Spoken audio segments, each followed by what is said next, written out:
नमस्कार दोस्तों, स्वागत है आपका आज के मुख्य समाचारों में। जी हां दोस्तों, आपको यहां पर देखने को मिलेंगी सुबह से लेकर शाम तक की तमाम बड़ी खबरें मुख्य समाचार ब्रेकिंग न्यूज अपडेट्स के रूप में। तो चलिए दोस्तों, जान लेते हैं आज की पहली बड़ी खबर। बंगाल में इंडिया गठबंधन पर संकट, कांग्रेस की कमेटी से नहीं मिलेगी टीएमसी। ममता बनर्जी ने सीटों को लेकर साफ कर दिया रुख। जी हां दोस्तों, लोकसभा चुनाव को देखते हुए कांग्रेस सीट बंटवारे को लेकर विपक्षी गठबंधन इंडिया में शामिल दलों के साथ लगातार बैठकें कर रही है। इसी बीच सूत्रों ने बताया कि पश्चिम बंगाल की मुख्यमंत्री ममता बनर्जी की तृणमूल कांग्रेस यानी कि टीएमसी कांग्रेस के साथ सीट शेयरिंग को लेकर मीटिंग नहीं करेगी। न्यूज एजेंसी पीटीआई ने टीएमसी से जुड़े सूत्रों के हवाले से बताया है कि कांग्रेस की राष्ट्रीय गठबंधन कमेटी की बैठक में पार्टी किसी नेता को नहीं भेजेगी। ऐसा इसलिए क्योंकि टीएमसी ने बंगाल की 42 लोकसभा सीटों में से सिर्फ 2 ही कांग्रेस को देने पर सहमति बनाई है। इसको लेकर कांग्रेस ने कहा है कि वो राजी नहीं है क्योंकि ये काफी कम सीटें हैं, ऐसे में इसे स्वीकार करना काफी मुश्किल है। वहीं एबीपी न्यूज को सूत्रों ने बताया था कि कांग्रेस की मांग बंगाल की 6 से 10 सीटों पर लड़ने की है। इसके बाद दोस्तों, अगली बड़ी खबर। निपाह वैक्सीन का ह्यूमन ट्रायल कारगर रही तो इस बीमारी का यह पहला टीका होगा। 2018 में इससे केरल में 17 मौतें हुई थी। जी हां दोस्तों, ऑक्सफोर्ड यूनिवर्सिटी ने निपाह वायरस की एक वैक्सीन की ह्यूमन टेस्टिंग शुरू कर दी है। अब तक इस वायरस की कोई वैक्सीन नहीं है। अगर इसकी टेस्टिंग सफल रही तो यह निपाह वायरस की पहली वैक्सीन होगी। दोस्तों, डॉक्टर्स दवाओं के जरिए निपाह वायरस के लक्षणों को कंट्रोल करने की कोशिश करते रहे हैं। राइटर्स के मुताबिक पिछले हफ्ते 18 से 55 साल की उम्र के 52 पार्टिसिपेंट्स को इस वैक्सीन के डोज दिए गए हैं। अब वैक्सीन का पार्टिसिपेंट्स के ह्यूमन सिस्टम पर क्या असर हो रहा है, इसे स्टडी किया जा रहा है। यह डोज उसी तकनीक पर आधारित है जिसका उपयोग एस्ट्राजेनेका, AJN.L और सीरप इंस्टीट्यूट ऑफ इंडिया के कोविड-19 शॉट्स में किया गया था। इसके बाद दोस्तों, अगली बड़ी खबर में निरंकुशता के खिलाफ ममता बनर्जी ने एक देश एक चुनाव को किया खारिज। जी हां दोस्तों, बंगाल की मुख्यमंत्री ममता बनर्जी ने गुरुवार को विवादास्पद एक देश एक चुनाव के विचार पर हमला बोला। उन्होंने इसे संविधान की मूल संरचना को नष्ट करने और लोकतंत्र में निरंकुशता की इजाजत देने के लिए एक प्रणाली बनाने की योजना करार दिया। उन्होंने कहा कि मैं निरंकुशता के खिलाफ हूं और इसलिए आपकी इस डिजाइन के भी खिलाफ हूं। पत्र में ममता बनर्जी ने लिखा कि यह भारत के संवैधानिक बुनियादी ढांचे के खिलाफ होगा। ममता ने कहा कि 1952 में लोकसभा और राज्य विधानसभाओं के एक साथ पहली बार आम चुनाव कराए गए थे। उन्होंने कहा कि कुछ वर्षों तक इस तरह से चला, लेकिन बाद में यह प्रक्रिया टूट गई। उन्होंने पत्र में लिखा कि मुझे खेद है कि मैं आपके द्वारा तैयार एक देश एक चुनाव की अवधारणा से सहमत नहीं हूं। हम आपके प्रारूप और प्रस्ताव से असहमत हैं। इसके बाद दोस्तों, अगली बड़ी खबर। अफगानिस्तान से दिल्ली तक महसूस किए गए भूकंप के झटके, 6.1 रही तीव्रता। हिंदू कुश में जमीन से 220 किमी नीचे था केंद्र। जी हां दोस्तों, अफगानिस्तान के हिंदू कुश क्षेत्र में गुरुवार दोपहर 2:20 पर तेज भूकंप आया। इसकी वजह से पाकिस्तान के इस्लामाबाद, रावलपिंडी और भारत में जम्मू कश्मीर, जयपुर से दिल्ली एनसीआर तक झटके महसूस किए गए। नेशनल सेंटर फॉर सिस्मोलॉजी के मुताबिक भूकंप की तीव्रता 6.1 मापी गई। इसका केंद्र हिंदू कुश में जमीन से करीब 220 किलोमीटर नीचे था। फिलहाल किसी तरह के नुकसान की कोई खबर नहीं मिली है। दोस्तों, आपकी जानकारी के लिए बता दें, 4 नवंबर 2023 को रात 11:32 पर नेपाल में 6.4 तीव्रता का भूकंप आया था, जिसमें 157 लोगों की मौत हुई थी। तब दिल्ली एनसीआर के अलावा उत्तर प्रदेश, मध्य प्रदेश, राजस्थान, हरियाणा, पंजाब और बिहार की राजधानी पटना में भी झटके महसूस किए गए थे। हालांकि दोस्तों, भारत में किसी तरह के जान माल का नुकसान नहीं हुआ है। उसके बाद में आज फिर भूकंप आया है। इसके बाद दोस्तों, अगली बड़ी खबर। राम मंदिर प्राण प्रतिष्ठा समारोह के लिए सीएम नीतीश को मिला आमंत्रण पत्र, केसी त्यागी ने दी जानकारी। जी हां दोस्तों, अयोध्या में राम मंदिर प्राण प्रतिष्ठा समारोह की तैयारियां जोरों शोरों से चल रही है। 22 जनवरी को राम मंदिर में रामलला की प्राण प्रतिष्ठा की जाएगी। प्राण प्रतिष्ठा समारोह में निमंत्रण को लेकर भी काफी चर्चा हो रही है। वहीं इस समारोह में शामिल होने के लिए बिहार के सीएम नीतीश कुमार को भी निमंत्रण पत्र मिला है। इस संबंध में जेडीयू के मुख्य प्रवक्ता केसी त्यागी ने गुरुवार को कहा कि बिहार के मुख्यमंत्री और पार्टी के अध्यक्ष होने के नाते नीतीश कुमार को निमंत्रण मिला है और उन्होंने अभी तक इस बारे में कोई निर्णय नहीं लिया है। इसके बाद दोस्तों, अगली बड़ी खबर। यूनाइटेड एयरलाइंस के विमान की इमरजेंसी लैंडिंग हुई। हवा में दरवाजा खुले होने का अलर्ट मिला था। प्लेन में मौजूद थे 128 लोग। जी हां दोस्तों, अमेरिका में बोइंग 737 मैक्स 9 विमान का इमरजेंसी दरवाजा हवा में निकलने के एक हफ्ते के अंदर ही बुधवार को एक और प्लेन की इमरजेंसी लैंडिंग हुई। फ्लोरिडा से उड़ान भरने के कुछ ही देर के अंदर यूनाइटेड एयरलाइंस के विमान को सबसे करीबी टेम्पा इंटरनेशनल एयरपोर्ट पर लैंड कराया गया। इसमें 123 पैसेंजर और 5 क्रू मेंबर्स थे। न्यूयॉर्क पोस्ट के मुताबिक एयरबस A320 1919 ने दोपहर करीब 3:42 पर उड़ान भरी थी। कुछ देर बाद ही पायलट को पता चला कि दरवाजा खुला होने का सिग्नल देने वाली लाइट जल रही है। इसके बाद पायलट ने एहतियात बरतते हुए तुरंत इमरजेंसी लैंडिंग की घोषणा की। इसके बाद दोस्तों अगली बड़ी खबर, राजस्थान में 17 जनवरी से शुरू हो रहा बड़ा आंदोलन चुनाव में राज्य और केंद्र सरकार के लिए बनेगी मुसीबत।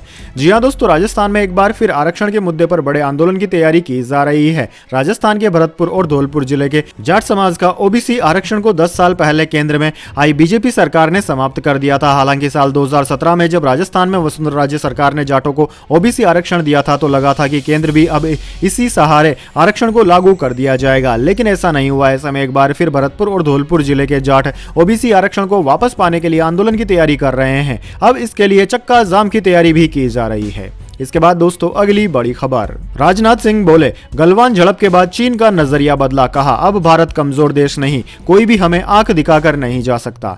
जी हां दोस्तों, भारत के रक्षा मंत्री राजनाथ सिंह ने कहा है कि गलवान झड़प के बाद भारत को लेकर चीन का नजरिया बदल गया है। ब्रिटेन यात्रा के दौरान बुधवार को लंदन में भारतीय मूल के लोगों से बात करते हुए रक्षा मंत्री ने कहा कि अब दुनिया के सामने भारत कमजोर देश नहीं है, कोई भी हमें आंख दिखाकर नहीं जा सकता। चीन के मीडिया ग्लोबल टाइम्स में छपे एक आर्टिकल का जिक्र करते हुए रक्षा मंत्री ने कहा कि गलवान झड़प के दौरान हमारे जवानों ने जो बहादुरी दिखाई है उसने चीन का नजरिया बदल दिया है। चीनी सरकार यह स्वीकार करने लगी है कि आर्थिक और विदेश नीतियों में बदलाव के साथ भारत एक प्रमुख वैश्विक खिलाड़ी बन गया है, साथ ही रणनीतिक तौर पर भी हम एक शक्तिशाली देश बनकर उभर रहे हैं। इसके बाद दोस्तों अगली बड़ी खबर, जम्मू कश्मीर पीडीपी चीफ महबूबा मुफ्ती की कार का एक्सीडेंट हुआ, हादसे में बाल बाल बची पूर्व सीएम। जी हां दोस्तों, जम्मू कश्मीर की पूर्व मुख्यमंत्री और पीपुल्स डेमोक्रेटिक पार्टी पीडीपी की चीफ महबूबा मुफ्ती की कार का एक्सीडेंट हो गया, हादसे में वह बाल बाल बच गई। यह हादसा दक्षिण कश्मीर के अनंतनाग में हुआ। जानकारी के मुताबिक इस एक्सीडेंट में महबूबा मुफ्ती की निजी सुरक्षा में तैनात एक पुलिस अधिकारी को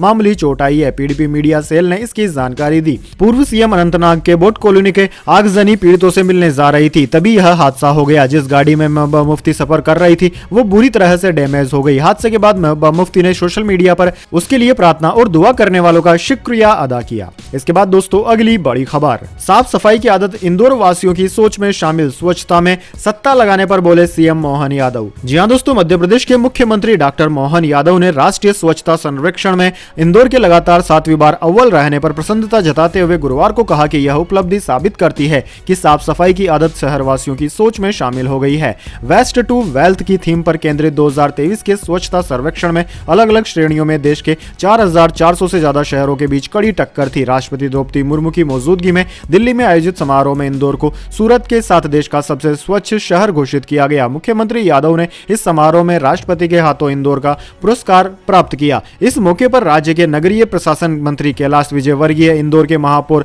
पुष्यमित्र भार्गव, इंदौर नगर निगम की आयुक्त हर्षिका सिंह भी मौजूद थी।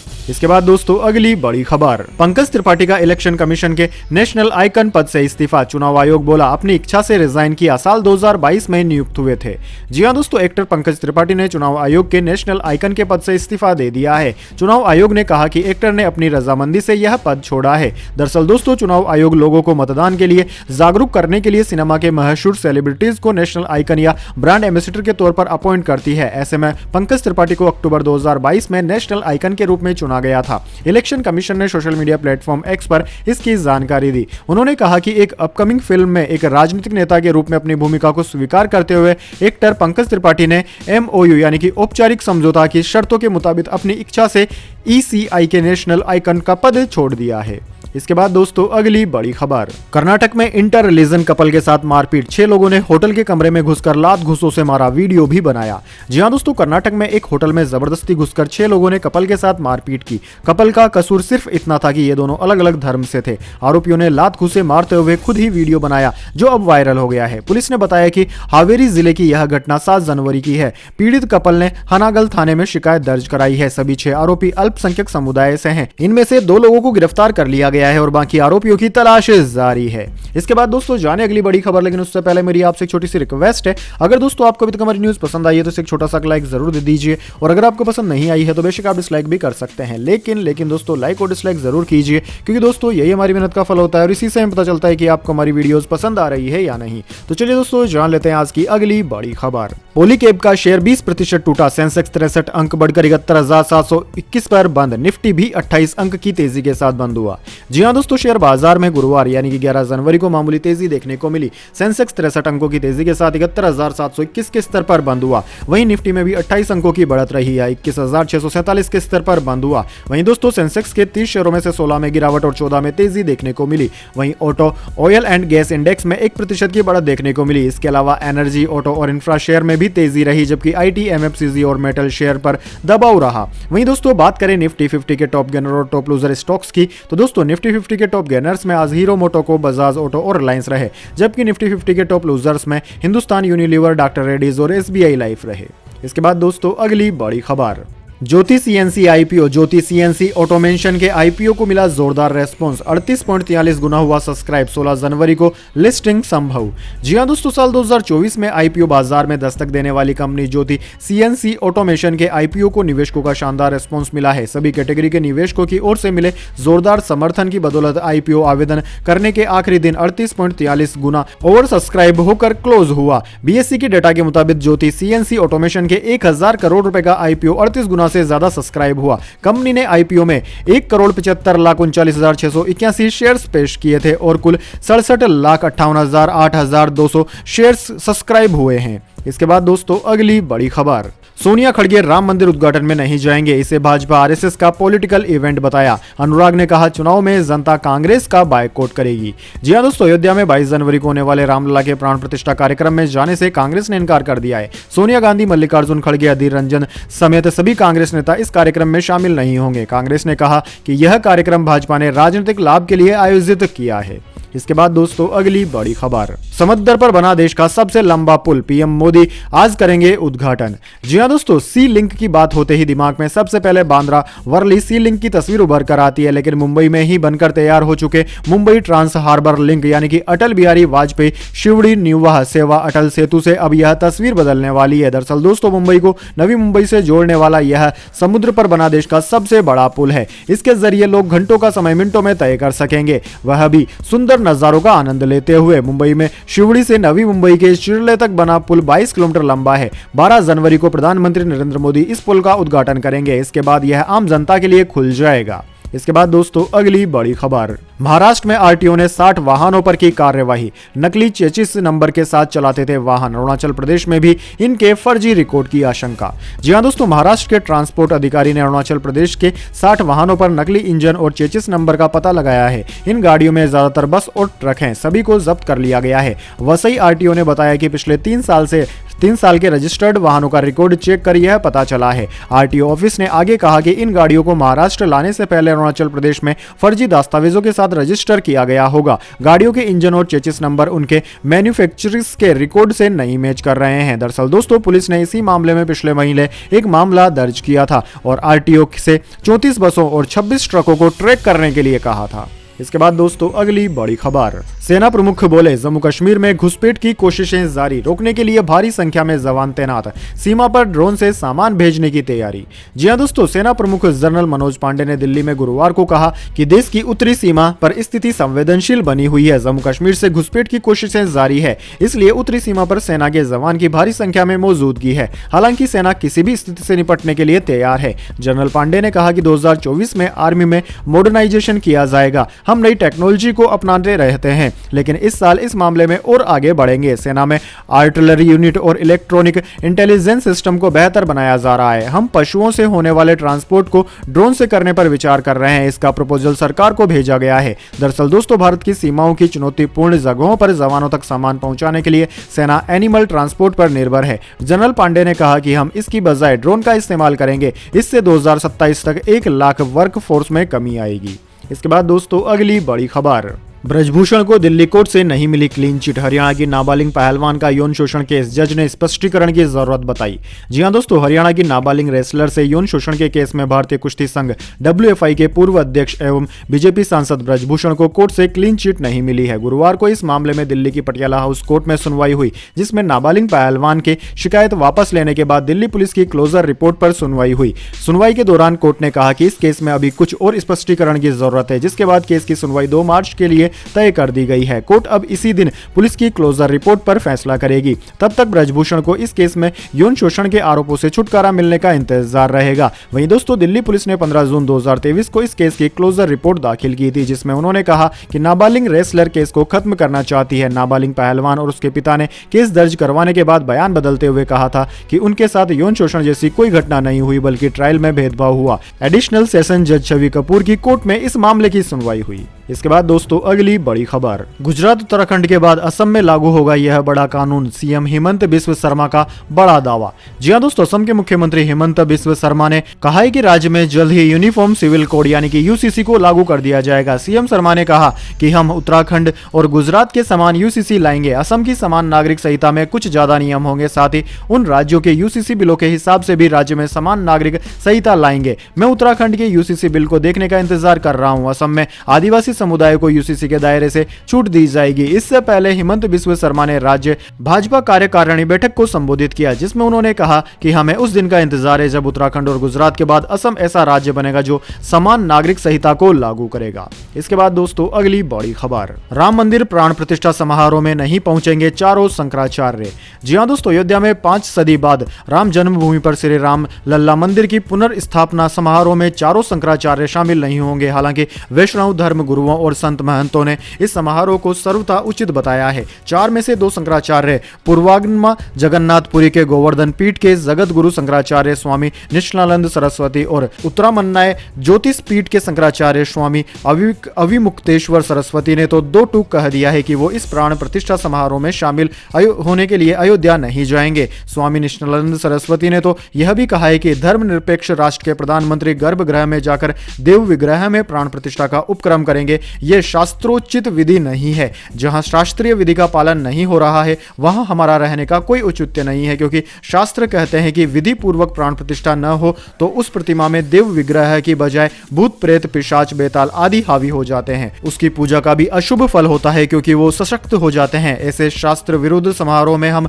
ताली बजाने क्यों जाएं? ये राजनीतिक समारोह है। सरकार इसका राजनीतिकरण कर चुकी है। इसके बाद दोस्तों अगली बड़ी खबर, पाकिस्तान का हाल केवल इन 2 देशों से है ठीक, भारत पड़ोसी देशों से कहीं आगे। जाने कौन से हैं पावरफुल पासपोर्ट्स। दरअसल दोस्तों दुनिया के सबसे ताकतवर पासपोर्ट्स की लिस्ट फिर से जारी कर दी गई है। इसके मुताबिक France, Germany, Italy, Japan, Singapore और स्पेन 2024 के शुरू में इसमें सबसे ऊपर हैं। दुनिया भर के पासपोर्ट्सों की रैंकिंग देने वाले हैनले पासपोर्ट इंडेक्स के मुताबिक इन देशों के पासपोर्ट से 194 देशों में वीजा फ्री एंट्री की अनुमति मिलती है। यह ranking international air transport association यानी कि IATA के आंकड़ों पर आधारित है। पिछले 5 साल से जापान और सिंगापुर लगातार दुनिया के नंबर 1 पासपोर्ट की लिस्ट में हावी रहे हैं। हालांकि इस तिमाही की रैंकिंग से पता चलता है कि यूरोपीय देश भी इसमें तेजी से आगे बढ़ रहे हैं। फिनलैंड और स्वीडन इस लिस्ट में दक्षिण कोरिया के साथ दूसरे स्थान पर है, जिनके पासपोर्ट से 193 देशों में वीजा फ्री एंट्री मिलती है। ऑस्ट्रेलिया, डेनमार्क, आयरलैंड और नीदरलैंड तीसरे नंबर पर है, जिनके पासपोर्ट धारकों को 192 देशों में वीजा फ्री एंट्री मिलती है। इस लिस्ट में भारत का पासपोर्ट 80वें नंबर पर है, जिसे रखने वाले भारतीय नागरिकों को बिना वीजा के 62 देशों की यात्रा करने की सुविधा मिलती है, जिनमें इंडोनेशिया, मलेशिया, थाईलैंड जैसे लोकप्रिय पर्यटन स्थल भी शामिल है। भारत के साथ उज्बेकिस्तान भी उसी पायदान पर है, जबकि पड़ोसी देश पाकिस्तान 101वें नंबर पर है। हैनले एंड पार्टनर्स के अध्यक्ष और पासपोर्ट इंडेक्स के निर्माता क्रिश्चियन एच कैलिन ने देशों के पासपोर्ट के बीच बढ़ते अंतर पर रोशनी डाली। उनके मुताबिक पिछले 2 दशकों में वीजा फ्री यात्रा की सुविधा काफी हद तक बढ़ी है। इसके बावजूद पासपोर्ट लिस्ट की टॉप रैंकिंग और निचले पायदान के देशों के बीच असमानता अब तक सबसे ऊपरी स्तर पर पहुंच गई है। तो दोस्तों यह थी आज की तमाम बड़ी खबरें। इसके बाद दोस्तों बारी आती है आज के माइंड क्यूज क्वेश्चन की। जी हां दोस्तों, एक आसान से सवाल का जवाब देकर आप जीत सकते हैं एक सरप्राइज गिफ्ट हमारे यूट्यूब चैनल की ओर से। तो दोस्तों आज का सवाल आपकी स्क्रीन पर आ चुका है। भारत के साथ सबसे लंबा बॉर्डर कौन सा देश साझा करता है? जी हां दोस्तों, अगर आप जानते हैं सवाल का जवाब कि भारत की सीमा कौन से देश के साथ सबसे ज्यादा दूरी तक मिलती है, तो उस देश का नाम कमेंट बॉक्स में लिख दीजिए। अगर दोस्तों आपका जवाब होता है एकदम सही और आप चुन जाते हैं लकी विजेता के रूप में, तो आपको मिल सकता है एक सरप्राइज गिफ्ट हमारे यूट्यूब चैनल की ओर से। तो दोस्तों जल्दी से अपना उत्तर कमेंट बॉक्स में लिख दीजिए, वीडियो को लाइक कर लीजिए और चैनल को सब्सक्राइब करके बेल आइकन भी दबा लीजिए। धन्यवाद। वंदे मातरम। जय हिंद, जय भारत।